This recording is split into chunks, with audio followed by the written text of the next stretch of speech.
하나님 말씀 보시겠습니다. 하나님 말씀은 야고보서 4장 6절입니다.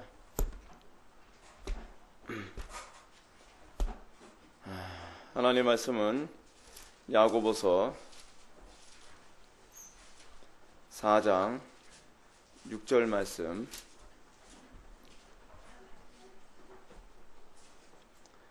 신약성경 375페이지입니다. 신약성경 375페이지 야고보서 4장 6절 말씀 찾으셨으면 제가 봉독하겠습니다. 그러나 더욱 큰 은혜를 주시나니 그러므로 이르실 때 하나님이 교만한 자를 물리치시고 겸손한 자에게 은혜를 주신다 하였느니라. 아멘. 이 시간은 기독교 강요 제2권 10절부터 11절까지 보시도록 하시겠습니다. 자기를 부추기는 모든 사고를 버려야 함이라고 하는 부분을 살펴보도록 하시겠습니다. 자기를 부추기는 모든 사고를 버려야 함. 우리가 지난 시간에 인간의 자유의지에 관한 부분에 관해서 살펴보았습니다. 인간의 자유의지에 관해서 제가 잠깐 다시 한번 정리를 하고 오늘 본문 말씀을 잠깐 들어가게 된다면, 여러분, 우리가 선을 행할 수 있는 자유가 있다 그랬습니까? 없다 그랬습니까? 우리는 선을 행할 수 있는 능력이 사실은 없습니다.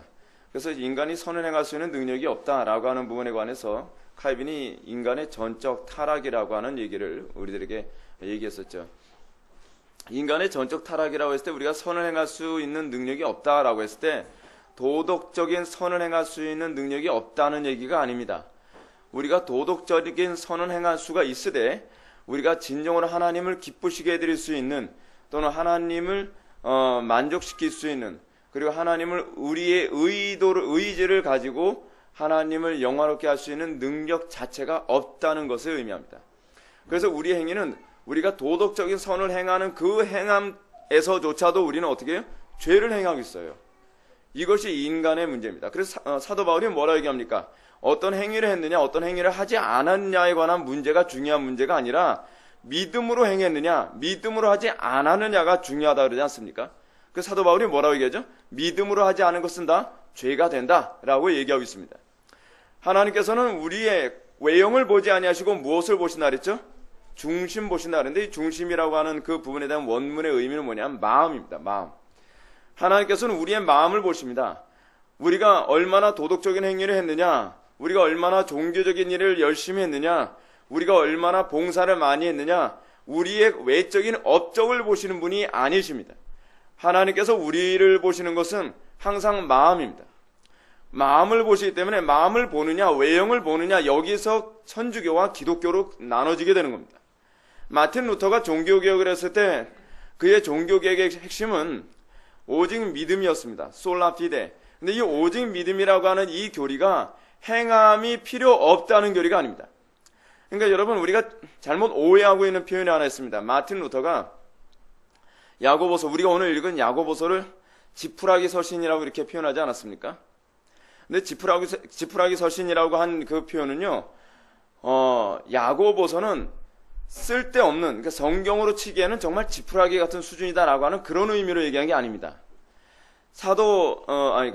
마틴 루터가 야고보서를 지푸라기 서신이라고 한 이유가 무엇이냐면, 마치 예수님이라고 하는 이 어린 아기를 담은 그 구유가 있죠. 그 구유 자체를 만약에 성경이라고 한다면, 그 성경이라고 하는 이 구유 안에 예수님을 받치고 있는 지푸라기가 있죠. 그리고 또 예수님을 감싸고 있는 뭐가 있습니까? 포대기가 있죠. 그리고 그 안에 예수님이 있지 않습니까? 그러니까 예수님을 설명하는 데 있어서 가장 설명을 잘하고 있다고 했을 때 그 아기 예수님을 뭐로 규정을 하냐면 복음서로 규정을 하는 거예요. 그리고 또 다른 서신서를 뭐로 규정을 해요? 포대기 정도로 규정을 하는 거예요. 그리고 아기 예수님을 밑에 까놔놓은 그 지푸라기를 마치 야고보서와 같다, 그렇게 보고 있는 겁니다. 그러니까 야고보서는 예수님이라고 하는 그 복음을 이야기하는 데 있어서 마치 그 정도의 어떤 지푸라기 같이 복음을 뒷받침하고 있는 정도다라고 그렇게 표현한 것이지, 야고보서가 아무런 가치가 없는데 여기 왜 껴들었나, 그런 의미는 결코 아니라는 것을 여러분들이 좀 이해하시고 야고보서를 이해하면 좀 도움이 되시리라 생각합니다. 그래서 이 마틴 루터의 입장에서 봤을 때 성경이 다 예수님을 아주 선명하게 설명하고 있다고 보기보다는 어떤 성경은 복음을 좀 약간 약하게 설명하고 있고 어떤 성경은 복음을 더 선명하게 설명하고 있다라고 하는 그런 입장을 가지고 마틴 루터가 그렇게 표현을 한 거라고 여러분 생각하시면서 이 야고보서에 대한 이해를 갖고 있으면 아마 좋을 거라고 생각합니다. 자, 그런데 자, 하던 얘기 다시 돌아갑시다. 그렇다고 한다면 우리에게 있어서의 이 행위, 이 의지, 마틴 루터는 우리의 행위가 어디서 나와야 된다고 얘기해요? 예수 그리스도를 믿음으로 말미암아 오게 되어주는 구원의 감격과 기쁨에 의해서 우리의 마음속에 그 사랑이 흘러 넘쳐서 그것이 이웃 사랑과 하나님 사랑으로 나아가야 된다는 것이죠. 그래서 구원받은 하나님의 백성들에게 있어서의 윤리는 로마 가톨릭에서 얘기하는 윤리하고는 완전히 달라요. 로마 가톨릭에서의 윤리는 뭐예요? 구원의 조건이죠. 그런데 우리 기독교에서의 종교개혁 이후의 우리 기독교에서의 윤리 도덕은 예수 그리스도를 믿음으로 말미암아 속에서 자발적으로 나오는 신앙의 행위예요. 그래서 우리에게 만약에 구원받은 하나님의 백성다운 감사와 감격에 의한 자발적인 헌신과 희생이 없다고 한다면 우리에게서 믿음이 있느냐, 구원이 있느냐에 관한 부분에 관해서 반드시 점검해 볼 필요성이 있다고 얘기하는 겁니다. 그리하여 우리 속에서 흘러나오는 이 믿음에 관한 얘기가 우리에게 있어서 굉장히 우리의 신앙의 실제적인, 그래서 우리에게 선을 행함에 있어서의 자발성을 동반하죠. 자, 근데 이 자발성을 동반한다는 것과 관련하여 자유의지에 관한 얘기를 다시 한번 좀 설명해 볼 필요성이 있습니다. 우리가 지난 시간에 7절에서 자유의지에 관한 부분에서 칼빈이 뭐라고 얘기했냐면 소위 자유의지라고 하는 이 용어를 굳이 사용한다 한다면 어거스틴이나 칼빈은 인간은 자유의지 없다라고 아예 그렇게 선언적으로 얘기하지만 굳이 자유의지라는 얘기를 굳이 얘기하게 된다면 이게 자유의지란 이거라는 거예요. 우리가 죄를 선택하되 어떤 강압에 의해서나 강요에 의해서 죄를 선택하는 것이 아니라 그냥 우리가 스스로 자원하여 기쁨으로 선택하는 것이 그 자유의지라는 겁니다. 여러분, 우리가 왜 하나님 앞에서 우리가 죄를 범한 것이 심판을 받는지 아십니까? 자연인들, 소위 하나님을 믿지 않는 사람들이 죄를 범하는 그 죄는요, 그 사람들이 죄의 노예 노릇해서 죄를 짓는 것이긴 하지만 그것이 억압에 의한 죄를 지음이 아니라 자발적이고 자원하여 죄를 지는 것이기 때문에 그들의 죄가 하나님의 심판대 앞에서 징계와 심판의 대상이 될 수밖에 없다는 거예요. 그것이 우리가 지난 시간에 살펴봤던 칼빈이 자유의지에 관한 얘기입니다. 그렇기 때문에 죄에 예속된 자유의지, 그러니까 어거스틴이 뭐라고 얘기하냐면 죄에 예속된 자유로운 의지이기 때문에 결국 그것이 뭐라고 얘기하냐면 결론적으로 얘기한다면 노예의지죠. 그렇죠? 노예의지예요. 자기가 자원해서 자발적으로 죄를 짓지만 그것이 죄에게 예속된 거잖아요. 그렇죠? 그래서 죄에게 예속되어져서 그는 죄를 짓는 것이 당연하다고 생각해요. 마치 뭐예요? 하나님을 대적하는 게 당연하다고 생각하고 불신앙으로 사는 것이 당연한 것처럼 생각하는 것처럼 말이에요. 그래서 인간의 전적 타락, 인간의 전적 무능을 얘기할 수밖에 없는 것은 인간은 선을 행할 능력이 없어요. 선을 행할 능력 자체가 없어요. 그래서 여러분, 우리가 선을 행할 때 그 선을 행하는 것이 어디서 나오는 선이라고 얘기합니까? 어거스틴, 그러니까 에라스무스하고, 이게 또 어려운 얘기 나오죠. 에라스무스하고 마틴 루터의 논쟁에서 얘기했을 때 노예의지론과 자유의지론 얘기했었죠. 근데 노예의지론과 자유의지론 얘기했을 때 마틴 루터가 뭐라고 얘기했냐면 우리 사람은 모든 사람이 그러니까 타락한 모든 사람들, 또 거듭난 모든 사람들도 다 노예의지 가운데 있다고 얘기하고 있습니다. 근데 이 노예의지가 불신자들은 어떤 노예의지라 했죠? 죄의 노예 상태로서 살아가는 노예의지. 근데 우리는 성도들은 어떠냐면 하나님의 은혜 가운데 있으면 어때요? 은혜의 노예된 의지로서 선을 행해요. 그러나 우리가 죄 가운데 있으면 우리도 어떨 수밖에 없어요? 죄의 노예된 상태에서 죄를 행할 수밖에 없죠. 그래서 우리가 날마다 뭘 구하면서 살아야 돼요? 은혜를 구하면서 살아야죠. 우리가 선을 행할 능력은 우리 자체에게는 없어요. 단지 우리가 거듭난 이후에 우리에게 나타난 특징이 하나 있다면 뭐냐면 하나님을 자원하여 기쁘시게 하려고 하는 의지가 생겨요. 타락했을 때는 여러분 거듭나기 전에는 뭐밖에 없다 그랬죠? 자원하여 죄를 행하고자 하는 의지밖에 없다 그랬죠. 근데 거듭난 이후에는 우리가 선을 행한 능력은 없는데 그 마음속에는 어떻게 해요? 자원하여 하나님을 기쁘시게 해드리고자 하는 의지가 생긴다는 거예요. 그래서 이 의지 때문에 우리에게 뭐가 나오냐면 이 로마서 7장의 얘기가 나오는 거예요. 오라 곤고한 사람이라도 누가 사마의 몸에서 나를 건져내라. 여러분, 이거 자연인들에게는 이 탄식 안 나옵니다. 자연인들은요, 하나님을 기쁘시게 해드리지 않아도 그냥 그렇게 하면서 뭐 자기 스스로 만족하며 살아간단 말이에요. 근데 거듭난 하나님의 백성들은 하나님을 기쁘시게 해드리는 그 정점에 도달하기 전까지는 오라 곤고한 사람이로다 이 사마의 몸에서 누가 나를 건져내라라고 하는 이 내면의 새롭게 되어지는 의지가 더 하나님의 은혜의 노예의 상태로 살기 원하는 열망 가운데 날마다 살아가게 되죠. 그래서 여러분, 기도를 안 할래 안 할 수 없죠.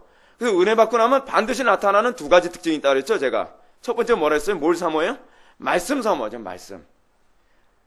그래서 뭐 말씀 배우고 싶어해요. 근데 말씀만 배우고 싶어 하는 것과 말씀만 배우기 원하고 은혜를 사모하지 않은 건 또 별개 문제예요. 왜냐하면 지적인 것 추구하는 사람들은요, 말씀을 사모하는 이유가 하나님을 기쁘시게 해드리고자 하는 의지 때문이 아니라 지적인 만족을 채우기 위해서 말씀 사모하는 사람들이 있단 말이에요. 근데 요거는 꽝이죠. 이건 가짜예요, 가짜. 근데 하나님의 은혜를 받고 나서 하나님을 기쁘시게 해드리고자 하는 의지가 생긴 성도들은 하나님을 어떻게, 소위 하우에 관한 문제 있잖아요. 어떻게 해야 하나님을 기쁘시게 해드릴 수 있나요? 라고 하는 이 열망 때문에 말씀을 사모하게 되고, 근데 문제는 뭐냐면 말씀을 사모하는데 말씀대로 사라져요? 안 사라져요? 은혜가 없으면 안 사라지잖아요. 왜냐하면 은혜가 없으면 거듭난 성도라도 노예 의지에 끌려 살거든요. 그렇죠? 그러니까 이 노예 의지로부터 해방되기 위해서 우리는 끊임없이 하나님 앞에 뭘 구해요? 은혜를 구하죠. 그래서 우리는 은혜의 노예된 삶을 살기를 열망하죠. 그래서 바울이 뭐라 얘기합니까? 나는 예수 그리스도의 노예다 라고 하죠. 둘로스. 그러니까 둘로스가 종이라고 우리나라 말로는 번역을 했는데 사실 노예라는 얘기거든요. 예수 그리스도의 노예된 나 사도 바울은, 성도들이 죽어야 될 바가 그거죠. 성도들이 이 땅 살아가면서 우리는 뭐의 노예로 살기를 원해야 돼요? 은혜의 노예. 은혜의 노예 가운데 있을 때 우린 비로소 어떻게 해요? 거룩한 삶이 가능해지는 거예요. 결단과 우리의 의지 가지고 되질 않아요. 그렇기 때문에 거듭난 이후에 성도들은 반드시 두 가지 사모하죠. 말씀과 기도를 사모하는 거예요. 은혜를 사모하는 거예요. 근데 이 은혜 사모하는 것도 흐리멍덩하게 사모해서는 안 돼요. 효력을 날마다 추구할 수밖에 없죠. 나의 삶 속에 날마다 은혜의 노예된 효력이 나타나지 않으면 견딜 수가 없는 거예요. 견딜 수가 없는 거예요. 그래서 제가 여러분한테 뭐라고 말씀드립니까? 은혜의 노예된 증거가 없으면서 기도만 맨날 하는 거에 와서 회개하라고 제가 말씀드리지 않습니까? 아니, 기도를 도대체 왜 하는 거예요? 우리가 은혜의 노예된 증거를 얻기 위해서 기도하는 거 아닙니까? 근데 기도한 것 자체로만 만족해하고 기도하는 것으로만 자기의 위안으로 삼으면 그거는 소위 종교주의자, 종교 행위로 스스로 만족하는 거예요. 자기 만족. 근데 그것은 타당치 않아요. 우리의 진정한 만족이 뭐냐면 내가 어떠한 종교 행위를 만족했다는 것으로 만족하는 것이 아니라 내가 진정으로 하나님을 기쁘시게 해드렸느냐라고 하는 것에 관하여 하나님을 진심으로 기쁘게 해드렸을 때라야만 비로소 우리는 만족할 수 있는 것이죠. 그렇죠? 그것이 거듭난 이후에 성도에게서 나타나는 특징입니다. 자, 이제 그것과 관련해서 우리가 오늘 살펴볼 것이 바로 이겁니다. 자기를 부추기는 모든 사고를 버려야 함이라고 하는 부분을 살펴보는데, 왜 자기를 부추기는 모든 사고를 버려야만 하느냐? 이걸 버려야만 비로소 우리가 하나님의 은혜만 구하게 되기 때문에 그렇습니다. 그래서 지난번에 칼빈 한 얘기와 이것이 같이 연결되어서 이해되어져야 될 부분이죠. 그러면서 10절을 보시게 되면 타이틀이 이렇습니다. 사람의 능력을 축혀 세우는 사고를 경계함이라고 되어 있습니다. 사람의 능력을 축혀 세우는 사고. 여러분, 이거를 우리 한마디로 뭐라 하냐면 인문학이라고. 요즘 소위 인문학이다 이거 아닙니까? 아이들이 태어날 때서부터 애들 자신의 스스로의 사고를 축혀 세우는 교육을 받으면서 크잖아요. 몬테소리 같은 거 있잖아요. 실존주의 교육. 여러분, 요즘 유치원이나 어린이집에서 받는 그 교육이 대부분 몬테소리 교육 아닙니까? 실존주의 교육이잖아요. 근데 그 교육의 핵심이 뭐죠? 너는 다 오라. 그때 선생님은 뭐 해주는 거예요? 얘는 스스로 진리를 찾아갈 수 있는 능력이 있기 때문에 맞다 틀리다를 얘기해 주면 안 돼요. 그냥 걔 스스로 선택할 수 있는 길만 열어주면 되는 거예요. 그러니까 과거에 여러분 BC 5세기서부터의 그 고대 철학의 핵심은 스승과 제자의 관계거든요. 스승은 뭐 하는 사람이냐면 먼저 살고 그럼 먼저 어떤 진리를 깨닫고 무엇인가에 대한 통찰력을 알고 난 다음에 제자에게 전수해 주는 것이 선생이었어요. 그게 스승이란 말이에요. 근데 몬테소리나 실존주의 교육에서는 그게 아니에요. 스승의 개념이 없어요. 스승은 누가 스승이에요? 네 자신이 스승이에요. 선생님은 단순히 뭐예요? 자기 스승을 찾아가는데 그냥 가이드만 해주는 소위 조력자밖에 되지 않는단 말이에요. 그 스승과 제자의 관계로서의 존경의 관계는 별로 필요가 없는 것이 돼버리고 말았습니다. 그러니까 이게 얼마나 위험한 교육이냐면 어렸을 때부터 아이들은 하나님을 신뢰해야 될 또는 어떤 대상에게 자기 자신의 그 무지함을 인정하고 고개를 숙여야 될 어떤 이유도 없도록 교육을 받으면서 커가는 거예요. 어렸을 때부터. 이게 얼마나 무시무시한 무신론적 교육입니까? 그러니까 아이들은 어떻게 해요? 하나님 말씀을 자기 스스로 멀리다 재단하는 걸 어렸을 때부터 트레이닝 받으면서 크는 거예요. 사람의 능력을 추켜 세우는 사고를 경계해야 된다. 이것이 칼빈이 오늘 본문에서 얘기하는 중요한 핵심이거든요. 근데 우리는 어렸을 때서부터 끊임없이 자신의 능력을 추켜 세우는 교육으로만 계속 되어지고 있어요. 자, 여기서 그래서 제가 여러분한테 이런 말씀 드리지 않습니까? 어렸을 때 아이들 교육에서 해야 될 중요한 교육은 뭐라 했다고요? 고집 꺾는 거.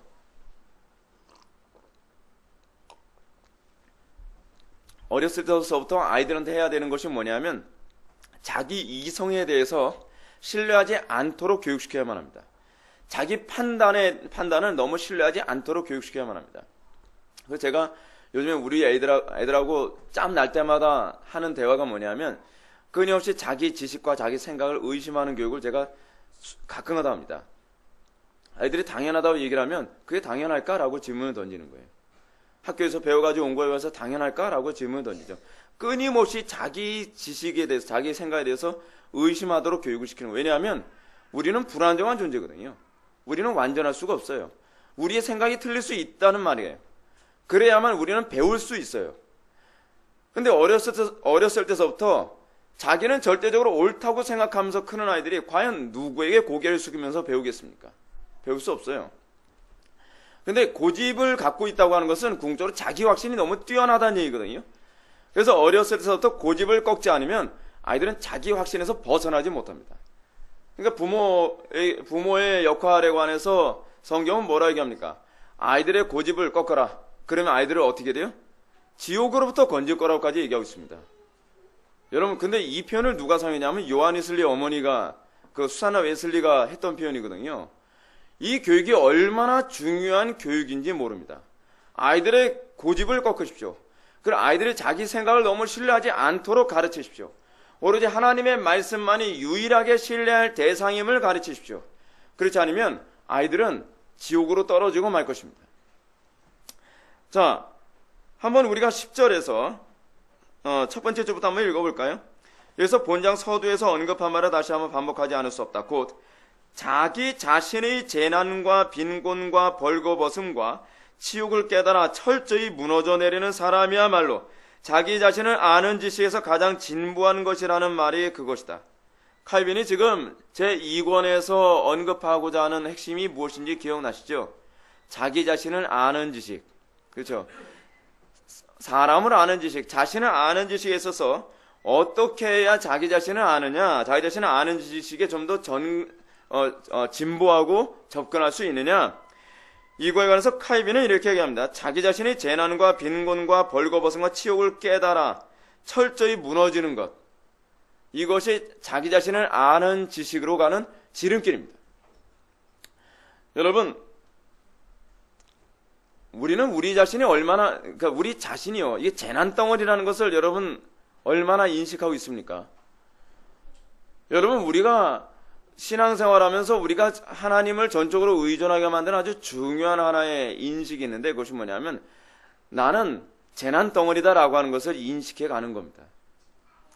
내가 하나님의 은혜가 아니어서는, 그리고 내가 하나님의 인도가 아니면 내가 하는 모든 것이 얼마나 끔찍한 재앙을 불러오는가라고 하는 것을 인식해야만 합니다. 여러분, 요번에 그 세월호 사건에서 세월호 선장만 여러분 재앙, 그 사람만 재앙 덩어리라고 생각하십니까? 그렇게 생각하면 곤란합니다.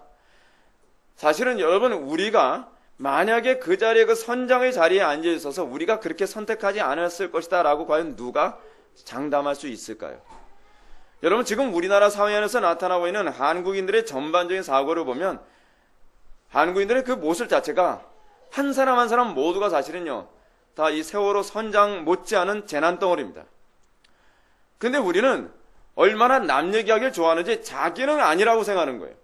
저 사람은 죽일 놈이라는 거예요. 그래서 마치 인민재판이라도 할 것처럼 얘기하지 않습니까? 물론 그 사람이 잘했다는 얘기 아닙니다. 그러나 우리는 그 사건을 통해서 우리는 우리 자신을 뒤돌아보고 나는 과연 저러지 않았을까? 아무도 장담 못 하거든요. 목숨이 왔다 갔다 해요. 물에 빠져 죽을지도 몰라요. 그런 상황에서 과연 나는 그러지 않았을까? 여러분, 그거는 장담 못 하는 얘기입니다. 제가 개인적으로 오늘날 한국 사회에서 사람들이 배우고 자라나는 어떤 모습을 보면 자기밖에 모르면서 커가는 요즘 세대를 보게 되면요, 위치 바꾸면 똑같은 짓 할 사람들이 수도 없습니다. 제가 우리 조카한테도 그런 얘기를 했거든요. 야, 세월호 사건 보면서 뭘 느꼈니? 저 사람들 심각하다고 생각하지 않니? 라고 제가 질문을 던졌죠. 그럼 제가 이렇게 질문했습니다. 그럼 니네가 만약에 저 선장 자리에 있으면 좀 나아질까? 니네 세대는 좀 나을까? 삼촌이 보기에는 니네 세대는 더 심각한 재앙을 불러올 것 같다. 니네 세대는 더 아무 생각 없잖아. 여러분, 문제는 뭐냐면 우리는 우리가 그런 상황에서 그런 행동을 하지 않았을 뿐이지 우리가 저 사람보다 더 낫다라고 생각하면 곤란하다는 겁니다. 근데 우린 자꾸 인민재판하듯이 돌 들고서 저 때려 죽여야 된다. 여러분, 입장을 바꿔보세요. 그러니까 예수님께서 그러지 않습니까? 가늠하다 현장에 붙잡힌 여자가 끌려서 오니까 수많은 사람들이 돌 들어서 때려 죽이려고 할 때 예수님 뭐라 얘기합니까? 너희 중에 죄 지을 생각도 없는 자가 먼저 돌로 치라. 원래 원문의 의미는 그런 의미라 하지 않습니까? 죄 없는 자가 돌로 치라가 아니라 너희 중에 이 여자처럼 가늠할 생각조차 하지 않은 사람이 돌로 치라라는 그런 의미거든요. 그러니까 뭐예요, 사람들이? 다들 그냥 아무 말 못하고 다 돌 내려놓고 가지 않습니까? 우리가 자리 바꿔보잔 말이에요. 우리는 과연 돌을 던질 만큼 우리는 그렇게 정결하고 우리는 그렇게 정의로운가? 그렇지 않단 말이에요. 실제로 세월호 사건 이후에 우리나라 안에서 일어나는 모습 보면 나라 전체를 지금 망가뜨리려고 하는 이 모습들 보면서 야, 거기서 거기구나라는 걸 제가 또 한 번 느끼게 됩니다. 자, 세월호 사건은 이 정도만 얘기하고 우리가 궁극적으로 얘기하려고 하는 핵심은 돌아갑시다. 우리 자신의 이 빈곤, 벌거벗음 얼마나 자각하고 있느냐. 여러분, 이거 자각하는 사람이 복된 사람인 걸 믿으시기 바랍니다. 여러분, 제가 언젠가 그런 말씀 드렸죠. 어떤 사람이 공부를 열심히 해요? 난 아는 게 별로 없다라고 생각하는 사람이 공부를 열심히 하는 거예요. 그러니까 공부를 열심히 하는 건 머리 좋은 사람이 공부를 열심히 하는 게 아닙니다. 아시겠습니까? 공부를 열심히 하는 건요, 어떤 사람이 공부를 열심히 하냐면 난 정말 아는 게 없구나, 난 정말 많이 배워야만 할 존재구나 라고 하는 소위 빈곤에 대한 자기 인식이 있는 사람이 배우는 거예요. 제가 아는 어떤 목사님이 계신데 그분이 영국에서 이분이 원래 한국에서 이 공학적으로 이과 계열에서 이제 공학적으로 이제 공부하시다가 이제 목회의 길에 들어서게 되면서 영국에 가서 이제 공부하게 됐어요. 그래서 세인트 앤드류에서 이제 공부를 했다고 제가 얘기를 들었는데, 얘기 들어보니까 세인트 앤드류뿐만 아니라 석사를 6개나 했다 그러더라고요. 세인트 앤드류, 그러면 옥스포드 해가지고서 석사를 6개 했대요. 근데 그 이유가 뭐냐면 이분은 학교에 관심이 있어서가 아니에요. 난 왜 이렇게 모르지 해가지고 또 공부하고 또 공부하고 또 공부하다 보니까 석사만 하느라고 11년을 연구해서 보내다 왔어요. 그러다 보니까 박사도 못하고 왔어요, 이분이. 근데 이분하고 제가 대화를 나누면서 제가 느낀 게 뭐냐면요, 이분은 항상 배우는 데 관심이 많아요. 그러면서 하시는 얘기가 그거예요. 자기는 요거밖에는 알지 못한다는 거예요. 그래서 나는 배워야 될 게 너무 많다는 거예요. 여러분, 누가 배울 수 있는 사람이에요? 겸손한 사람이에요. 자신의 빈곤을 아는 사람이에요. 그래서 그분 하신 얘기가 그거예요. 아무리 공부 많이 한 사람이라도 한다고 할지라도요, 다 아는 사람 하나도 없어요. 그냥 그거만 알고 있는 거예요. 그거만 남들보다 좀 더 많이 알고 있는 것뿐이에요. 그래서 자기는 항상 배우는데 배가 고프다는 거예요. 얼마나 겸손합니까? 근데 이건요, 우리 제3자가 보면 겸손이지만 당사자는 겸손이 아니에요. 당연한 거예요. 이것이 오늘날 우리에게 있어야 될 태도예요. 우리가 예수 그리스도께 무릎을 꿇어야 되는 거, 이거는 겸손이 아니에요. 당연한 거예요. 우리의 존재의 심각성을 알게 된다면 우리는 날마다 그리스도께 무릎을 꿇어야 돼요. 은혜를 구할 수밖에 없어요. 근데 우리가 왜 주님께 은혜를 구하는데 그토록 인색하죠? 자신에 대해서 눈이 어두워서 그래요. 내 스스로 이 정도면 나는 살만하다라고 생각하고, 이 정도면 나는 똑똑하다고 생각하고, 이 정도면 나는 능력이 있다 생각하고, 이 정도면 나는 괜찮다라고 생각을 하니까 은혜를 구하지, 그게보다는 그 빈곤하고 형편없는 그 상태에서 그거로 스스로 자족하고 만족하며 살아가는 거예요. 여러분, 인터넷상에서 논쟁, 오늘도 인터넷상에서 논쟁하다가 지금 시간을 조금 보냈는데, 인터넷상에서 논쟁하면서 제가 매번 느끼는 건 뭐냐면, 자신이 알고는 있는 그 빈약한 지식의 한계성에 관해서 인정을 안 할 때 그냥 앞뒤 꽉 막힌 대화밖에 안 된다는 생각이 많이 드는 거예요. 마치 자기가 전부를 다 알고 있는 것처럼 얘기를 하는 거예요. 전부를 다 알고 있는 것처럼. 이게 굉장히 심각한 문제거든요. 여러분, 칼빈이 뭐라고 얘기합니까? 자신의 빈곤과 벌거벗음과 치욕을 깨달아 철저히 무너져 내리는 사람이야말로 어떻게 해요? 철저히 무너져 내리는. 아프죠. 괴롭죠. 예. 제가 이건 그냥 농담이에요. 농담을 듣고 끝내시죠. 제가 먼저번에 제가 호주에 가지 않았습니까? 호주에 갔는데, 호주에 갔을 때는 여러분 한국에 있을 때는 그렇잖아요. 다 같은 동양 사람들, 같은 한국인들, 다 피부 노란 사람들 그냥 모여서 다 이렇게 사니까 그냥 뭐 다 거기서 거기구나 이제 그렇게 사는데, 호주에 갔더니 호주 사람들이 키가 전반적으로 굉장히 크더라고요. 막 거의 뭐 180 정도 선에 있는 사람들이 거의 뭐 태반이요. 막 여자들도 키가 얼마나 큰지 몰라요. 거기다 코도 얼마나 높은지, 그리고 얼굴도 다 조각미남이에요. 남자들이. 거기다 남자들이 다 이렇게 몸이 자신 있어 그런지 맨날 메리아스 바르면 어떤 사람 애들은 막 우통 먹고 다녀요. 막 그래요. 야, 진짜 보면서 이 열등감을 느끼게 되는 거예요. 야. 그래서 누가 얘기하잖아요. 진짜 호주 같은 데서 오래 살다가 그다음 한국에 오면 한국 사람은 코가 다 없는 것처럼 보인다고요? 근데 우리 완전 이거잖아요. 철저히 치욕을 깨닫고 자신의 벌거벗음을 깨닫는. 그래서 그 외국 사람들, 서양 사람들 그러니까 함부로 이렇게 얘기하면 안 되죠. 한국 사람들 성형미이다. 아니 자기네들이 타고난 게 부유하니까 그렇죠. 그렇죠? 타고난 게 얼마나 코가 어떡합니까? 타고난 게 눈이 얼마나 커요? 우린 그러지 못하니까 그렇죠. 예. 우리는 빈곤을 깨달아서 그런 거예요. 예. 그렇게 생각을 해야지 그 사람들, 한국 사람들 이렇게 정죄하면 안 되죠. 뭐 그렇다고 해서 제가 성형 찬성론자는 아닙니다. 하자는 얘기예요, 그냥. 근데 이 어쨌든 간에 우리가 이 자기 자신을 아는 지식, 여러분 그건 알았을 때 어떻게 해요? 막 사람들 막 성형 수술할 때 여러분 얼마나 괴롭습니까? 힘들어서 성형 수술하려고 그러잖아요. 근데 제가 이렇게 갖다 붙이고 싶어요. 여러분, 우리 얼굴만 그 성형해야 될 부분이 아닙니다. 진짜 뜯어 고쳐야 될 부분이 어딘지 아십니까? 우리의 마음이고 우리의 영혼이에요. 궁극적으로 우리가 그걸 깨달았을 때 우리 어떻게 해요? 여러분, 우리의 얼굴에다 칼 들이대는 것도 두려워하지 않는 그런 사람들, 남자 여자 가리지 않죠, 요즘엔요.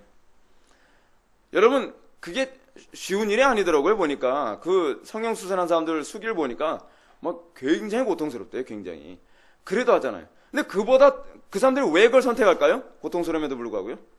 자기의 부족한 외모를 고통받느니 뭐예요? 그냥 얼굴 칼 대는 거 참겠다는 거거든요. 근데 여러분, 이걸 바꿔서 우리 영혼의 문제에 관해서 한번 생각해 보자는 거예요. 우리 그리스도인들은 세상 사람들하고 좀 더 다른 차원의 생각을 하는 사람들 아닙니까? 우리 그리스도인들이 영혼의 이 누추함, 우리 영혼이 얼마나 심각할 정도로 하나님의 형상에서 이탈한 존재인지를 안다고 한다면, 성령의 그 날카로운 메스로 우리의 심령을 내리째는 것에 관한 그 고통에 대해서 참을 만하지 않을까요?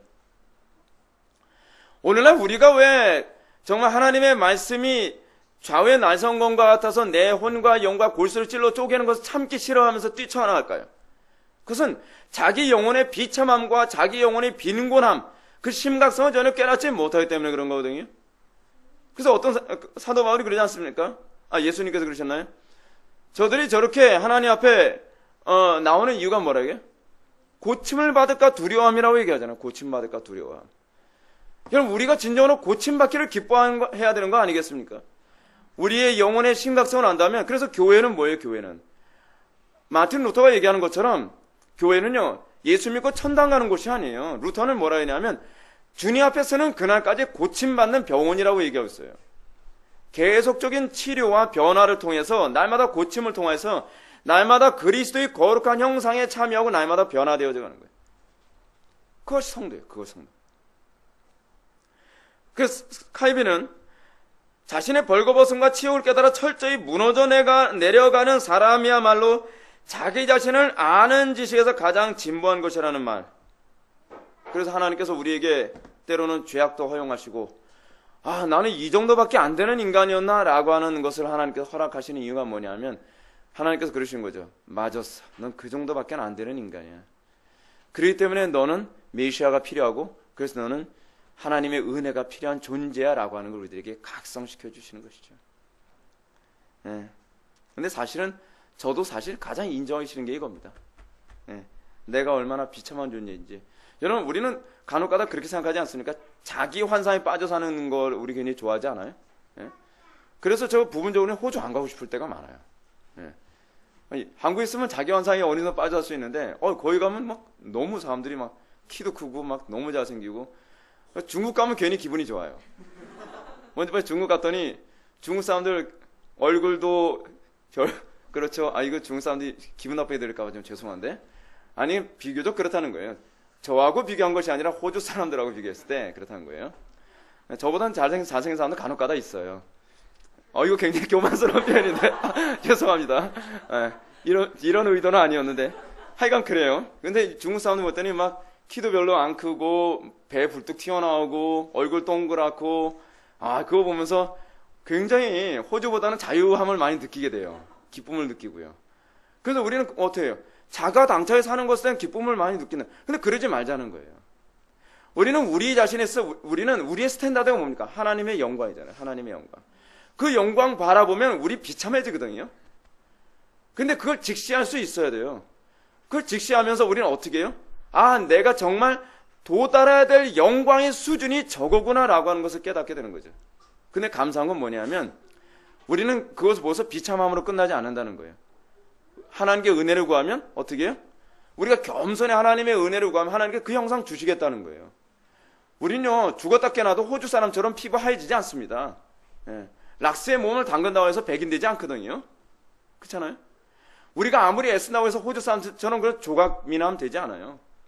근데 놀라운 사실은 뭐냐면요, 하나님의 영광은 그렇지 않아요. 하나님의 영광을 주님께서 왜 고통스러움에도 보여주시냐면, 내가 이 형상 너에게 줄게 라고 얘기하는 거예요. 그렇기 때문에 우리에게 보여주신다는 것이 얼마나 감사합니까? 근데 문제는 뭐냐면, 우리는요, 자꾸 자기 환상, 난 그래도 탁월한 존재야 라고 하는 자기 환상에 빠져서 살기 좋아한다는 거예요. 그래서 나온 게 뭐예요? 인문학이고, 그래서 나온 것이 뭐예요? 자연과학이란 말이에요. 여러분, 사람들은요, 특히 자연과학 같은 걸 통해서 자꾸 어떤 생각을 하냐면, 사람의 능력을, 위대함을 자꾸 축혀 세우기를 굉장히 좋아합니다. 그러면서 오늘도 우리 지체 중에 한 명이 우리 교회 블로그에다가 글을 하나 올리지 않았습니까? 진화론과 관련해서 연대 측정법이 얼마나 황당하고 말도 안 되는가, 그거를 이제 짤막한 글을 하나 올렸어요. 그 내용이 이래요. 1801년에 화산 폭발로 만들어진 그 섬이 하나 있는데, 거기에 바위를 연대 측정을 했더니 한 30억 년 전의 것으로 나왔단 말이에요. 뻔히 아는 건데 1801년에 화산 폭발로 생겨난 바위인데, 연대 측정에서 한 1, 2년 차이면 우리가 그냥 봐줄만 한데, 1, 2년도 아니고 몇백 년도 아니고 말이에요. 이 수십억 년 차이가 난 거예요. 30억 년. 근데 여러분, 이 정도 되면 연대 측정법 별로 신뢰할 만하지 못하겠구나, 그렇게 생각해야 되잖아요. 근데 우리는 그걸 인정하기 싫어하는 거예요. 인간의 위대함, 내가 그래도 우리가 얼마나 인간이 위대한 존재인데 라고 하는 거, 이거 인정이 너무 싫어하는 거예요. 또 호주 주립대학에서 맥두길이라고 하는 그 교수가 천년도 되지 않은 뉴질랜드 용암석들을 연대 측정했더니 46만 5천 년이라는 수치가 나왔대요. 천년도 안 된 것까지 했는데 이거는 한 수 더 뜨죠. 40억 년 넘게 46억 4천 년 정도의 차이가 나는 거예요. 근데 인정을 안 하는 거예요. 인정을 안 하는 거예요. 왜요? 우리 인간이 얼마나 위대한데, 우리 인간이 얼마나 위대해서 하나님이 만들어놨다고 하는 창조주가 만들어놨다는 걸 우리가 얼마나 다 알 수 있는데, 하나님이 없다고 증명할 수 있는 걸 얼마나 우리가 다 찾아낼 수 있는데 라고 자부를 하는 거예요. 인간 위대하다고 하는 거 우리가 추켜 세우고 싶어져요. 그래서 우리가 뭐라고 하는 거예요? 그래, 우리 인간이 위대하기 때문에 원숭이에서 진화한 거 아니라니까 라고 얘기하면 또 화를 내요. 도대체 왜 화를 내는지 모르겠어요. 원숭이부터 진화된 게 아니라고는 기분 좋아져야 되잖아요. 근데 그건 화를 내요. 그러니까 궁극적으로 인간이 가지고 있는 특징이 뭐냐면 하나님을 이 정도로 거부하기 싫어하는 거예요. 하나님을요. 자기가 원숭이의 후손이라 해도 좋다는 거예요. 하나님 부정만 할 수 있다면. 얼마나 악합니까? 얼마나 악해요. 그래서 이거 가지고서 인터넷 안에서 계속 논쟁을 했어요. 논쟁을. 근데 여러분 뭐라고 이거에 대해서 디펜스를 하는지 아십니까? 연대 측정하는 데서 이 툴이 다 한두 가지가 아니기 때문에 맞는 것도 있고 맞지 않는 것도 있대요. 마치 설사약에 감기약 먹으면 병이 안 나는 것처럼 그런 식이래요. 아니 갖다 붙일 거 갖다 붙여야죠. 말도 안 되는 얘기 아닙니까? 그래서 제가 하도 어이가 없어서 제가 오늘 좀 몇 마디 썼어요. 제가 웬만하면 요즘 이거 신경 쓰기 싫어서 제가 안 들어가려고 하는데 제가 이분한테 이렇게 얘기했습니다. 이 사람이 이렇게 얘기합니다. 어떤 지질구조에도 먹히는 연대 측정법 자체가 어찌요? 이건 마치 어떤 병도 고칠 수 있는 만병통치약이 없다는 말과 똑같으니까요. 라고 이렇게 얘기해서 제가 이렇게 한번 반박을 좀 해봤습니다. 굉장히 기분 나빠하더라고요. 기분 나쁘라고 한 소리는 아니었는데 정확하게 측정되기도 하고 부정확하게 측정되기도 한다면 과연 어떤 것이 정확하게 측정된 것인지 판별할 수 있는 기준이 있냐? 제가 질문을 던졌어요. 그러니까 예를 들어서 기준이 있는 것으로서 지금 1801년에 있는 거 가지고서 측정을 했더니 말도 안 되는 통계가 나오지 않았습니까? 연대가 나오지 않았어요? 그래서 그러고 나서 언제 만들어진지 모르는 거 가지고서 이거는 정확하게 측정됐대요. 아니 뭘 기준으로 이게 정확하게 측정됐다고 얘기하죠? 언제 만들어진 것이 분명한 돌인지 아는 것 가지고서 정확하게 딱 측정이 되어야 신뢰감이 생기는 거 아닙니까? 그래서 제가 이 질문했더니 괜히 화를 내요. 그래서 화내지 말라 그랬어요. 예. 우리 교회 놀이터인데 여기서 그냥 놀다가 재밌게 놀다 가세요. 그냥 그랬더니 이 사람이 또 화가 나가지고 하는 소리가 쓸데없는 농담 같은 놀이도 아니고 심각한 거. 그래서 그냥 놀다 가세요. 그랬더니 네. 그래서 이제 더 이상 안 들어온 것 같더라고요. 사람들이 말이에요. 이 정도로 인간 자신의 절망을 받아들이려진 않아요. 우리 인간이 얼마나 위대한데 신을 능가할 수 있는 존재인데 라고 생각하기를 너무 좋아하는 거예요. 너무 좋아하는 거예요. 여러분, 다음 줄 한번 보실까요? 자기 자신에게 결핍된 것을 하나님 안에서 반드시 되찾는다는 것을 배우는 한 사람이 아무리 자기 자신을 아무것도 없는 존재로 본다 해도 전혀 위험이 없다. 칼빈이 뭐래? 전혀 위험이 없다는 거예요. 여러분, 내 자신 안에 결핍됐다라고 하는 것, 이거 자체는 여러분 이걸 잘 구분하세요. 열등감은 신앙입니까? 아닙니까? 신앙 아닙니다. 근데 그리스도인은 자기 자신의 심각한 비하를 경험하는 사람들이에요. 그러나 그리스도인은 그것이 열등감으로 가지 않습니다. 그것이 어디로 가냐면 하나님께 은혜를 구해야 될 당위성으로 가요. 그렇기 때문에 그리스도인들은 자연인들과 달라서 자기 자신의 부족함을 알면 열등감으로 가면서 그 피해의식으로 남을 괴롭히는 존재가 아니라 자기 자신의 부족함을 깨닫고 그것으로 인하여 그리스도께 은총을 구하고 겸손으로 가요. 그래서 제가 언젠가 제가 이제 전도사 시절 때 그때 한 23살 때인가 그때 제가 짤막한 칼럼을 하나 썼는데 뭐라고 썼냐면 열등감은 하나님께 주신 선물이라고 하는 제가 글을 잠깐 제가 쓴 적이 있었습니다. 뭐냐면 우리 자신이 정말 얼마나 심각한 존재인가를 깨닫기 전에는 우리는 결코 하나님께 은혜를 구하지 않는다는 거예요. 근데 열등감만 가지고 있으면 그 어디로 가요? 피해의식으로 가요. 그래서 여러분 열등감과, 그때 제가 거의 칼럼에다 이런 말을 썼어요. 그 고등부 칼럼에다 쓴 건데, 열등감과요, 우월감은 사실 같은 동네예요. 그 동네가 그 동네예요. 왜 같은 동네냐면 하나님의 은총을 의지하지 않는다는 차원에서 같아요. 하나님을 은총을 끝까지 의존하지 않는 차원에서 자기 자신의 열등감만 얘기하는 것만큼 교만한 게 어디 있습니까? 그 하나님께 은총을 구하는 자리로 가야죠. 그러지 않는다는 게 문제라는 거예요. 그래서 칼빈은 뭐라고 얘기해요? 자기 자신 안에서 결핍된 것을 하나님 안에서 발견해야 되면요, 그 어떤 현상이 나타나냐면 내 결핍을 어디서 찾을 수 있다는 걸 알아요? 하나님 안에서. 궁극적으로 하나님께서 우리의 비참함을 자꾸 깨닫게 하시는 것은 하나님께서 선물을 다 준비하고 계시면서 네가 이거 깨닫고 구하면 내가 줄게라고 하는 거예요. 그래서 여러분, 하나님 안에서 여러분들의 비참함을 깨닫는 자가 정말 복된 사람인 걸 믿으시기 바랍니다. 자, 그런데 사탄이 얼마나 교활한 거 보십시오. 사탄은요, 사람의 능력을 최대한 찬사하고, 이건 제가 준비한 글이기 때문에 여러분 책이 없습니다. 자연스럽게 생각하도록 부추겨서 정작 인간 본래의 탁월함에 접근하지 못하도록 방해합니다. 사단이 하는 일이 뭐예요?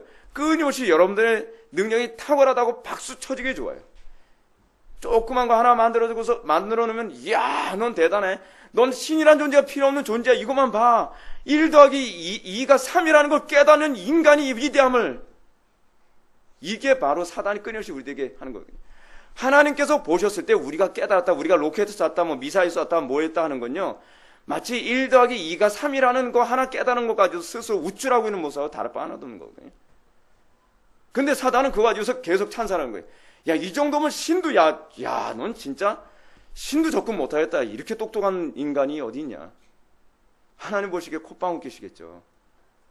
마치 대학교 그 수학 교수가 애가 딱 봤는데 애가 뭐 나누기라는 거예요. 애가 초등학교 3학년짜리 애가 나누기라면서 너는 인류 최고의 지성인이다라고 얘기를 하면 이게 말이 되겠습니까? 근데 자기 스스로 그렇게 생각하면서 대학교 교수고 뭐고 다 우습게 보이는 거예요. 예. 마치 교수님 만나서, 교수님, 제가 문제 한번 내볼까요? 4 나누기 2가 뭔지 아세요? 이걸 전 알아요. 모르죠? 제가 가르쳐 드릴까요? 2. 교수가 어이없어서 대답도 안 하겠죠. 그게 하나님께서 보시는 우리의 모습이라니까요. 우리가 나름대로 위대하다, 대단한 걸 깨달았다. 뭐 우리가 이제 배아복제를 할 수 있게 되었고, 뭐 이제는 미사를 쏴서 뭘 만들고 여러분, 하나님께서 뭐라 그러시겠어요? 야, 그 정도 가지고 대단하다고 얘기하면 어떡하냐. 내가 한번 문제 내볼까? 너 박테리아 스스로 움직이게 만들 수 있어? 못 만든단 말이에요. 언젠가 광수생가에서 그런 얘기 했다 그랬죠? 광수생가에서요. 신에게 도전하면서, 신이시여, 이제 우리의 힘으로 인간을 복제할 수 있게 된다. 이제 신은 필요 없습니다. 그러니까 광수생가에서 김광수 그 사람이 뭐라 그래요? 그럼 네 거로 만들어. 이거 얼마나 전공을 찌른 얘기입니까? 그렇잖아요? 우리는 하나님께 것 가지고서 우리가 뭘 만들어 놓고 대단하고 하나님 마치 필요 없는 존재인 것처럼 얘기하는데, 우리는 하나님 존재 없이는 아무것도 살 수 없는 존재란 말이에요. 근데 우리가 얼마나 교만하냐. 근데 그거 깨닫게 하는 거예요. 여러분 생각해 보십시오. 왜 우리는 어린아이들에게 어렸을 때부터 내 무지함, 나의 연약함, 나의 이 탁월하지 못함을 계속 깨닫게 만들어줘야 돼요? 그래 아이들이 거인이 돼가는 거예요. 아, 나는 더 배워야 되는 존재이고, 나는 더 많이 이 수련을 쌓아야 되는 존재라는 걸 알게 되는 거죠. 우리 아이들이 검도대에 나갔습니다. 검도대에 나와서 그 2번 싸워서 한 번은 이기고 한 번 졌어요. 그래서 야, 잘 됐다. 잘 됐다고 저는 생각을 했어요. 왜냐하면 한 번도 못 이기면은 절망에 빠질 텐데, 한 번은 이겼으니 아, 나도 하면 되는구나 라고 생각하고, 한 번은 졌으니 어떻게 해요? 아, 나는 부족하구나 라고 하는 걸 깨닫게 됐으니 이것만큼 좋은 교육이 어디 있습니까? 2가지를 하나님께서 다 주셨어요. 저는 최고의 교육이 뭐라고 생각하는지 아십니까? 겸손하게 만드는 게 최고의 교육이라고 생각합니다. 겸손하게 만드는. 그래서 여러분, 이 재밌는 게 있잖아요. 무술 영화에서 꼭 나오는 게 있잖아요. 이거 여러분 무술 영화 이거 그 재밌게 볼 만한 부분이 많습니다. 무술 영화에서 항상 그 고수들이 하는 얘기가 무엇입니까? 고수는 상대방 무술 하면서 뒷짐지고 한쪽 손만 사용하면 탁탁탁 다 막아요. 그러면서 넘어뜨려요. 그러면서 뭐라 그래요? 넌 더 배워야 돼. 그 계속적으로 그거 하잖아요. 아, 나는 아직 멀었나 보구나. 어쨌든 누워서 그 고수가 그 누워서 스승이 제자 오게 되면 그냥 한쪽 쳐다보면서 이렇게 하면서 칼 쓰면서 툭 쳐내요. 나 아직 멀었다니까. 근데 그걸 알아가게 만드는 것이 성령의 역사라니까요. 여러분, 어떤 사람은 뭐가 복되다고 생각하는지 아십니까? 나는 이 땅에서 태어나서 내가 계획한 대로 모든 것이 다 잘 돼. 나는 내 인생 마스터 플랜 딱 만들어 놨는데, 이제까지 그 마스터 플랜에 맞게 내 인생은 다 됐어. 라고 생각하는 사람만큼 불행한 사람이 없습니다. 그 사람은 과연 어찌할꼬 저 인간이 어떻게 하나님을 만날꼬 불쌍하지 않습니까? 우리 인생 내 맘대로 되지 않는다는 걸 깨닫게 됐을 때 그때 좀 철이 들기 시작하는 거거든요. 아, 나는 무능하구나. 내 힘으로는 아무것도 할 수 없구나. 이거 깨달아 갈 때 이제 기도가 무엇인지 조금씩 배워가는 거예요.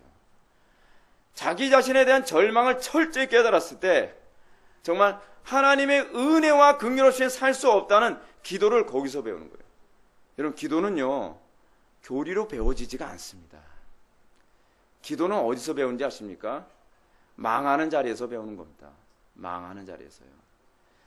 완전히 바닥을 치고 철저히 무너져 내리는 그 자리에서 내 존재의 무가치함을 깨닫게 되었을 때, 비로소 기도가 무엇인지를 깨닫게 되는 겁니다. 그래서 여러분, 기독교가 언제 가장 강했습니까? 박해기예요, 박해기. 박해기 때 왜 기독교가 가장 강했어요? 우리 힘으로는 아무것도 할 수 없다는 절망감에 빠져 있는 그 상황이기 때문에 그래요. 하나님만 바라볼 수 없게 하나님께서 하신 거거든요. 그래서 그때가 가장 무서운 겁니다. 그때가요. 여러분, 324페이지 밑에서 세 번째 줄 우측 부분 보시겠습니다. 언제든 이러한 욕심이 우리 마음에 침입하여 우리 것을 하나님에게서가 아니라 우리 자신에게서 찾도록 강요할 때마다 우리는 이런 생각이 다른 어느 누구에게도 아니라 바로 우리 첫 조상 선악을 알아 하나님같이 되기를 바라도록 부추긴 바로 그 사기꾼에게서 온 것임을 알아야 할 것이다.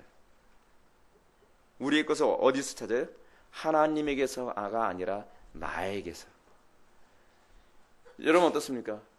여러분들 인생을 해결하는 거 어디서 찾습니까? 나에게서 찾습니까? 하나님에게서 찾습니까? 인간관계에 문제가 생겼어요. 나에게서 찾습니까? 하나님에게서 찾습니까? 가정에 어려움이 왔어요. 나에게서 찾습니까? 하나님에게서 찾습니까? 우리는 인생에 있어서 자꾸 이 모든 문제를 해결하는 데 있어서 하나님이 우리의 최고의 보화의 창고인데도 불구하고 하나님에게서 이것을 찾지 않고 자꾸 자기 생각, 자기 지혜, 자기 수단, 자기 방법에서 모든 해결책을 찾으려고 한단 말이에요. 근데 칼빈이 이걸 뭐라 하게? 이것이야말로 선악을 알아 하나님같이 되려고 하는 것이 아니고 세상에 무엇이겠느냐라고 하는 거예요. 예. 여러분, 이것과 관련해서 바벨탑 사건이 그래서 심각한 문제입니다. 바벨탑 사건의 문제가 뭐라 했어요? 여러분, 바벨탑이 아니라 했죠? 바벨시티라고 하잖아요. 바벨시티. 소위 바벨탑이라고 번역되어진 그 번역이 사실은 바벨 도시라고 번역해야 더 정확한 번역이라고 하지 않았어요? 바벨 도시, 겉에 성의 외곽을 뭐로 쌓았다고요? 방수로 한 그 성벽을 쌓았다는 거 아니에요? 왜요? 노아 홍수 사건 이후에 나오는 거니까. 홍수 재난 오면 이제는 하나님 없이 우리 스스로만. 여러분, 이 방주와 대조를 이루는 거거든요. 하나님께서 방주를 짓도록 명령하셨죠.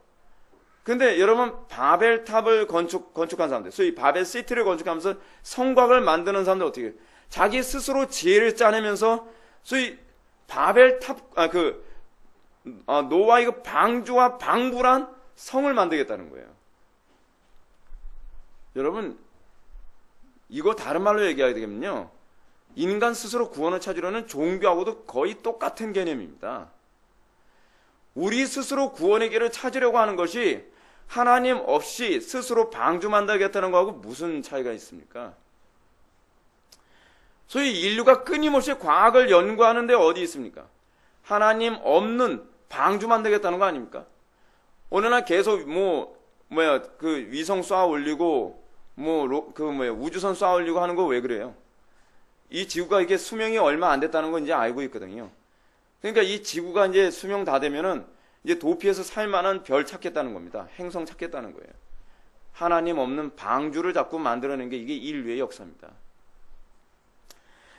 325페이지 두 번째 줄 보시겠습니다. 사람 자신을 치켜 세우는 것이 마귀의 말이라면 하나님에게서 원수에게서 자문을 구할 생각이 없는 이상 그 말에 귀를 기울여서는 안 될 것이다. 여러분이 여러분 자신을 의지할 수 있을 만큼 그렇게 큰 힘을 여러분이 가지고 있다는 말이 얼마나 기분 좋겠는가. 그죠? 여러분 사단은 끊임없이 여러분들에게 뭘 얘기합니까? 널 스스로 여러분 스스로를 의지하고 스스로를 소위 방주처럼 여기라는 겁니다. 여러분 우리는 우리 스스로가 슈퍼맨이 되고 싶어하는 마음이 얼마나 많습니까?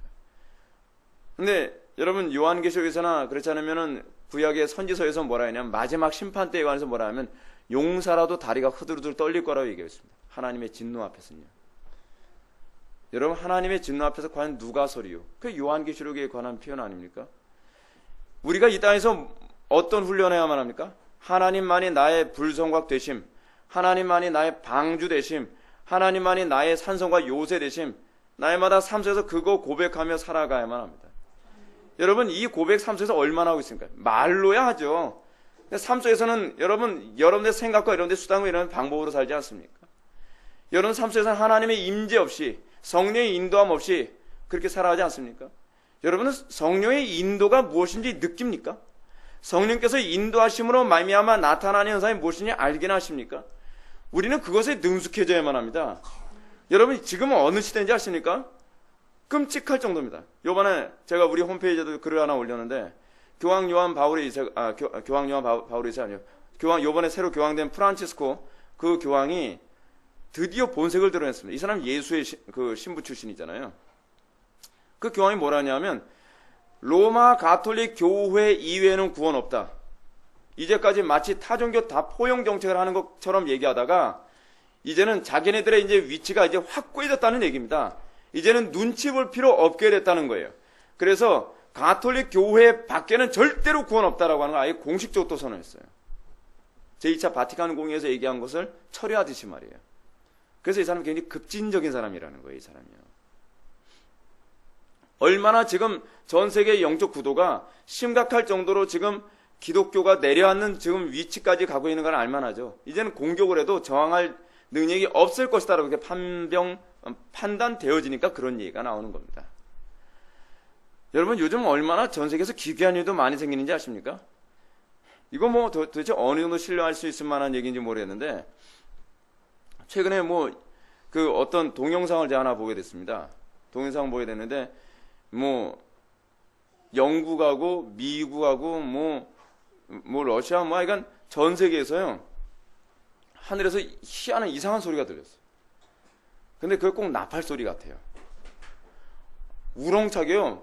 나팔 소리도 아니고 무슨 긁는 소리도 아니고 이상한 소리가 하늘에서 계속 울려 퍼지는 거예요. 계속이요. 그러니까 사람들이 다 저게 도대체 무슨 소리냐고 막 외국 사람들 나와서 쳐다보면서 막 대화하는 장면 그런 게 있는데 보니까 이거 제가 보기에는 동영상 이거 속인 건 아닌 것 같아요. 2013년도에 일어난 일이거든요. 작년에. 근데 제가 보기엔 그래 이건 미혹의 영이에요. 그 이단 쪽에서 이제 보낸 동영상이었는데 이단 쪽에서 이 사람들은 뭐냐면 자 요한계시록에 보면 나팔 소리 들린다고 하지 않느냐? 그 나팔 소리 이 나팔 소리가 아니에요. 나팔 소리라는 말이 가지고 있는 의미가 그런 의미가 아니거든요. 요한계시록을 자꾸 자의적으로 해석을 하니까 그런데 문제는 뭐냐면 우리가 이걸 통해서 우리가 봐야 되겠어요. 마지막 때 어떻게 사단이 미혹으로 온갖 기사와 이적으로 사람들이 미혹할 거라고 얘기하고 있잖아요. 이런 상황에서 여러분들의 내적 자원을 가지고 믿음 지킬 수 있을 거라고 생각합니까? 이런 상황에서 여러분 하나님 의지하는 훈련 지금부터 돼 있지 않은 상태에서 정말 영적으로 온통 혼란과 그 공포와 어둠과 고난이 극심한 시대에서 여러분 믿음 지킬 수 있을 거라고 생각합니까? 여러분 지금부터 하나님 의지하며 사는 법 배우셔야만 합니다. 지금부터 여러분들이 영적으로 분별하는 탁월한 그 통찰력을 항상 주님과의 관계 안에서 터득해야만 합니다. 지금 제가 보기에는 요한계시록에서 보게 되면 마지막 때에 어떤 얘기가 나오고 있냐면 무저갱에서 이 1000년 동안 이 묶여있던 이 사단이 용이 풀려날 것이라고 얘기하고 있거든요. 근데 그게 아마도 지금 시대처럼 여러분 무저갱에서 1000년 동안 묶여있었다라고 얘기하는 것은 그 이전에 예수님의 도래 이전까지만 하더라도 사단이 온 세상을 다스렸다는 것과 관련된 표현이거든요. 이게요. 왜냐하면 우리는 무천년설을 믿기 때문에 1000년 기간을 예수님의 초림부터 재림까지 기간으로 보거든요. 그런 사단이 1000년 동안 무저갱에서 묶여 있었다라고 이렇게 본다고 한다면 소위 오순절날 성령 강림 이후에 교회의 부흥, 여러분 이거는요 신약 시대에만 일어난 일이지 그 이전에는 없었던 일이란 말이에요. 부흥을 통해서 복음이 끊임없이 확산되어지고 진리가 아주 명확하게 전달되어지는 그런 시대가 예수님의 초림부터 재림까지 기간이거든요. 근데 예수님의 초림과 재림 이전의 그 시대는요 완전히 어둠이에요. 복음에 대해서 완전히 눈이 가려진 시대거든요. 그래서 예수님의 도래가 가져다주는 이 영광이 대단한 거예요. 그래서 그걸 성경은 요한계시록 뭐라고 표현했냐면 사단이 옥에 갇혀있는 기간이라고 얘기하는 거예요. 영적인 힘을 발휘하지 못해요. 아무리 혼돈에 물을 쏟아내는 것 같아도 복음만 증거하면 사람들이 무엇이 옳고 무엇이 그런지를 명확하게 분별해내는 거예요. 사람들이 미혹되지 않아요, 사단에게. 근데 마지막 때에 주님께서 잠깐 사단을 풀어준다고 하는데 제가 보기엔 지금이 그 시대인 것 같아요. 아무리 복음을 증거해도 이게 사람들이 정신을 못 차려 뭐가 옳은지 몰라요, 뭐가 옳은지. 공부를 무지하게 많이 했다는, 신학 공부를 무지하게 많이 했다는 사람도 이 뭐가 옳은지 모르는 거예요, 뭐가 옳은지. 아무리 그 분별력이 뛰어나다고 생각하는 사람도요, 이상하게 아니 왜 그걸 분별을 못하는지는 이해를 못했어요. 뻔한 것도 분별을 못해요. 게다가 요즘에는 교회가 점점 어떻게 되냐면 이 뭐죠? 분열주의 아니면은 혼합주의로 가버려요, 전 세계가. 왜냐하면 이게 분별을 못해서 그렇거든요. 근데 목회자들도 그렇고 신학자도 그렇고 평신도들도 그렇고 여러분 정말 제가 보기엔 그래요. 요즘엔요 혼미가 극에 달했어요. 그래서 제가 요즘 느끼는 게 뭐냐면 이거 교회 연합을 선택하게 되면은 어떤 문제가 발생하냐면요, 포용력 있게 다른 교회를 수용하자고 하다 보면 수용하는 그 교회들 안에 또 종교통합이는 그걸 허용해주는 교회들하고 같이 맞물려서 수용해줄 수밖에 없고, 그렇다고 해서 우리의 믿음의 순결을 지키기 위해서 이걸 끊어내려고 하게 되면 이 분열주의로 갈 수밖에 없어요. 근데 이게요 20세기 때까지만 해도 그렇지 않았거든요. 근데 20세기 중반서부터 들어서면서 이게 점점 가속화되더니 21세기는요 분열 아니면 혼합이에요. 중간에 설 수가 없어요. 중간에 서도 혼자예요. 지금 우리가 살고 있는 시대에 이렇게 힘든 시대입니다. 정말 여러분들 정신 똑바로 안 차리면 안 돼요. 지금 로이드 존스 목사님도 그렇고, 그리고 그 누굽니까? 이 소명 책 쓴 사람, 그분도 하는 얘기가 그렇고, 정말 영적 통찰력 있는 분들이 다 하는 얘기가 뭐라고 얘기하냐면 인류 역사상 이렇게 교리적으로나 영적으로 혼란스러울 때는 단 한 번도 없었다는 거예요. 근데 제가 요즘 교회 사책을 읽으면서 제가 실제로 느끼는 바가 그거예요. 야, 혼란이 극에 달했구나. 극에 달했구나. 사람들이 마치 눈에 뭐가 쓰인 것 같아요. 뻔한 것도 분별은 못하니까요. 여러분 정말 지금 정신 똑바로 차려야 되고요. 믿음 생활 흐리멍덩하게 하지 마십시오. 흐리멍덩하게 되면 마지막까지 그 믿음 지킬 자가 누구겠느냐? 여러분 마태복음 24장에서 그 얘기 나오지 않습니까? 그거 찾기 힘듭니다. 마지막 때까지 믿음 지킨다는 거예요. 마지막 때까지 믿음 못 지키는 이유가 단순히 박해 때문만이 아닙니다. 제가 보기엔요. 자기는 나름대로 신앙생활 바르게 한다고 하면서 이단에 빠지거나, 나름대로 신앙생활 바르게 한다고 하면서 종교통합에 빠지면서 큰 음료 바벨론에 몸을 섞거나, 나름대로 자기는 믿음생활 잘한다고 하면서 교회를 분열로 가게 만들거나 그런 식으로 되는 거예요. 정말 마지막 때요, 정말 여러분들 정신 똑바로 안 차리고 영적으로 정말 클리어하게 딱 서 있지 않으면 어느 날 갑자기 선동하고 어느 날 갑자기 이상한 교리 외치는 사람들한테 막 넘어갈 겁니다. 지금 그런 거 많이 보이잖아요. 지금요. 얼마나 지금이 어두운 시대인지 몰라요. 신천지가 들어와서 1000명 정도 모이는 교회들도 그냥 막 먹어버린다는 거예요. 근데 신천지가 여러분 얼마나 이 이단이 대단한지 어떻게 보면 이 참 굉장히 공평하게 행동하는 이 이단이에요. 천주교도 막 먹어버려요 지금. 천주교도 막 들어와서 지금 막 뺏어가지고서 천주교에서 지금 골치 아파가지고 신천지 접근금지 붙이기 때문에 야, 이렇게 기특한 이단이 다 있나 싶더라고요. 예. 하여간 325페이지로 갑시다. 325페이지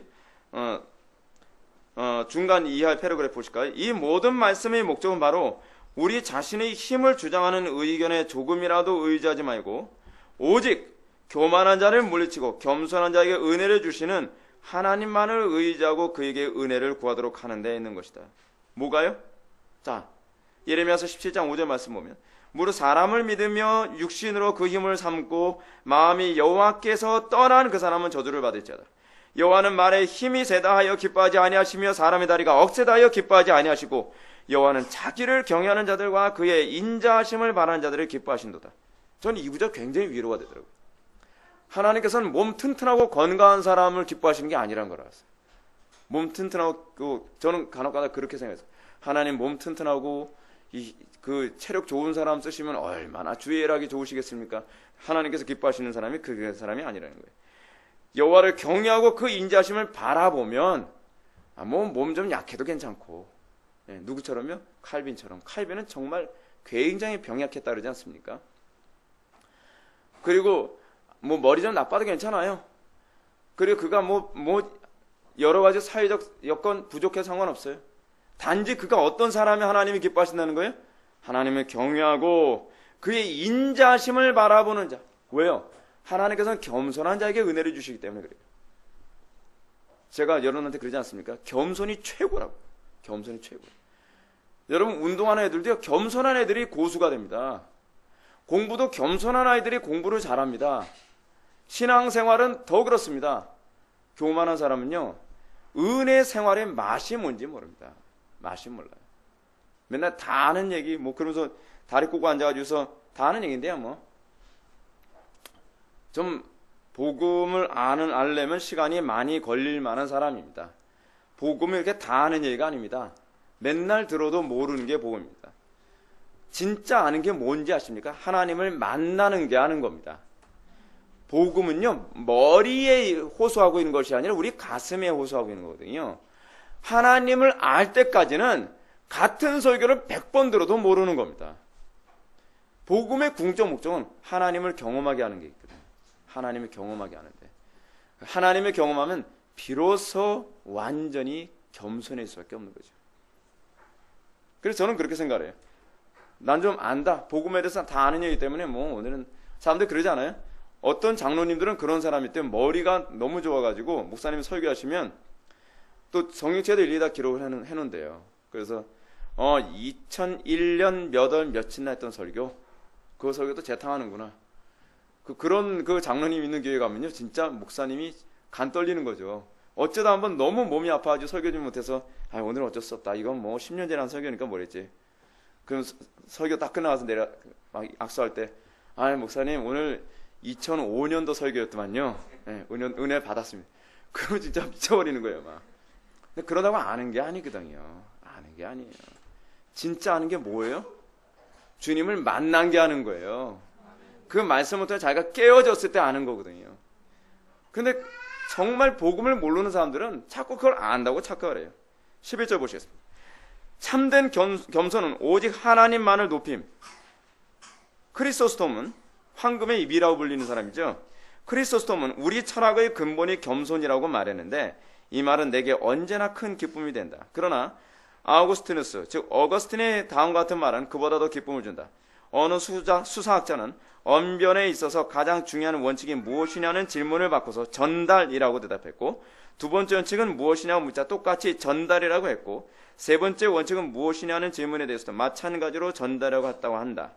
이와 마찬가지로 만일 내게 기독교 신앙의 강령이 무엇이냐고 묻는다면 나는 첫째도 둘째도 셋째도 그리고 항상 겸손이라고 대답할 것이다. 이거 제가 칼빈 한 소리 제가 따라서 하느라고 한 소리가 아니라 제가 맨날 했던 소리잖아요. 근데 칼빈도 이 얘기를 해요. 복음에 대해서 눈을 뜨는 사람들은 거의 예외가 없는 것 같아요. 첫째도 겸손, 둘째도 겸손, 셋째도 겸손입니다. 겸손하지 않으면요, 복음을 알 수가 없어요. 겸손하지 않으면요, 하나님을 만날 수가 없어요. 하나님께서는 교만한 자에게 절대로 은혜 주시지 않아요. 전 겸손한데 왜 은혜를 안 주시죠? 교만하니까. 저 겸손하다니까. 아니, 너 교만해.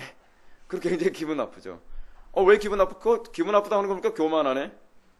그럼, 진짜 기분 나쁘네. 그랬죠. 역시 교만하구나.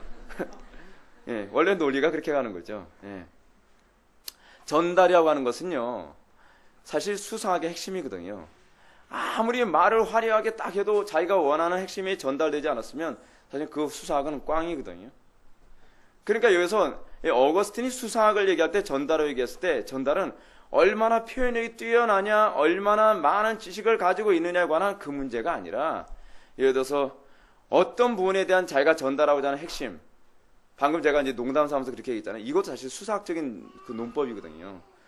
너 교만하다. 난 겸손한데 왜 은혜 주시지 않죠? 교만하니까. 기분 나쁘네요. 그러니까 교만하다는 게 입증됐네. 그렇게 하니까 진짜 기분 나쁘네요.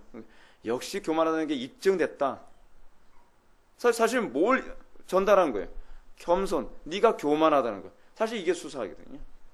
어떤 논법이 아니에요, 궁적으로. 전달하고자 하는 핵심만 전달하는데 효율적으로 전달하자고 하는 것이 사실 수사학이거든요. 여러분, 기독교 신앙에서도요, 저는 이렇게 생각해요. 궁극적으로 사람을 겸손하게 만들지 못하는 설교는요, 아무리 탁월한 설교다, 위대한 설교다 해도 저는 소용이 없다고 생각합니다. 설교가 궁극적으로 목표로 한 바가 뭔지 아십니까? 사람을 처참하게 내리밟는 겁니다. 그리고 하나님만 높이는 겁니다. 하나님의 은혜와 긍휼이 아니면 결국 나는 아무것도 아닌 아파르, 먼지 같은 존재일 수밖에 없구나. 하나님의 은혜의 그 입김이 내 코 속에 들어올 때에 그 먼지 같은 존재가 뭐가 된 거예요? 생명이 되는 거거든요. 그래서 위대한 것은 오로지 하나님만 위대한 것이지 나는 아무것도 아니구나 라고 하는 것을 깨닫기 전에는 여러분들은 아직 복음을 깨닫지 못한 것입니다. 복음을 깨닫지 못한 사람은요, 그 진정으로 겸손하지 않은 사람은 설교를 듣고서 반감이 생깁니다. 설교를 들으면서 나는 그 정죄에 나는 받아들일 수 없다라고 하는 여러 가지 이유를 계속적으로 만듭니다. 불행한 겁니다. 진정으로 복된 사람은 어떤 사람인지 아십니까? 옳습니다. 난 그 얘기밖에 할 게 없습니다. 주님의 긍휼밖에는 난 소망이 없습니다. 이걸 인정하게 됐을 때 그 사람이 진정으로 복된 사람인 것을 믿으시기 바랍니다. 그래서 제가 말씀드리잖아요. 하이델베르크 요리문답에서는 기도가 은혜의 방편에 들어가지 않는다 그랬죠. 기도는 은혜의 방편에 들어가지 않고 어디에 들어간다고요? 감사에 들어가죠. 감사. 왜 하이델베르크가 그 웨스트민스터 신앙고백서하고는 다르게 감사에 들어가죠? 복음을 통해서 첫 번째 그 하이델베르크 요리문답의 구조가 뭐예요? 첫 번째 언급하는 게 뭐죠? 사도신경. 사도신경을 통해서 뭘 얘기하죠? 하나님의 복음의 위대함. 그리고 그 인간의 타락을 또 얘기하고. 그래서 율법을 얘기하고. 사도신경을 얘기하면서 인간의 타락과 인간의 심각성을 얘기하고. 그래서 인간이 얼마나 하나님 앞에 비참한 존재인지 깨닫고, 그러나서 사도신경에서 맨 마지막에 뭐예요? 예수 그리스도를 통한 구원까지 다 나오잖아요. 그 예수 그리스도를 통한 구원의 감격이 오면 그 비참함을 깨달은 존재가 그 감사와 구원의 은총에 대하여 반응을 뭐로 해요? 기도로 반응하는 거예요. 거룩한 삶으로 반응하는 거예요. 기도를 안 한다? 하나님 앞에 정말 은혜의 효력이 나타날 때까지 죽기 살기로 매달리지 않는다? 자기 비참함을 모르는 거죠. 그래서 제가 여러분에게 자꾸 기도를 보면은 여러분들의 신앙의 상태가 측정이 가능하다고 얘기하잖아요. 기도를 중언부언하고 기도를 하는 데 있어서 뭐 은혜의 효력이 나타나지 않는데 맨날 시간만 때운다? 아직 자기 자신의 비참함, 철저히 낮아짐, 겸손함을 잘 몰라서 그런 거예요. 정말 낮아져 보십시오. 하나님의 은혜와 긍휼을 오늘 안 받고서는 정말 미칠 것 같아서 여러분 자리를 뜰 수가 없는 거죠. 오늘 어디를 봤더라? 이사야서를 봤던가? 거기 보니까 너는 여호와께 부르짖으라. 목소리를 아끼지 말고 부르짖으라. 그런 표현이 나오더라고요. 여러분 정말 간절해 보십시오. 저도 개인적으로 성대 상하는 게 굉장히 예민해가지고 성대 아끼려고 무지나 애를 쓰는데 간절해지니까요. 이거는 생각할 겨를도 없는 거예요. 하나님 오늘 은혜 부어주십시오.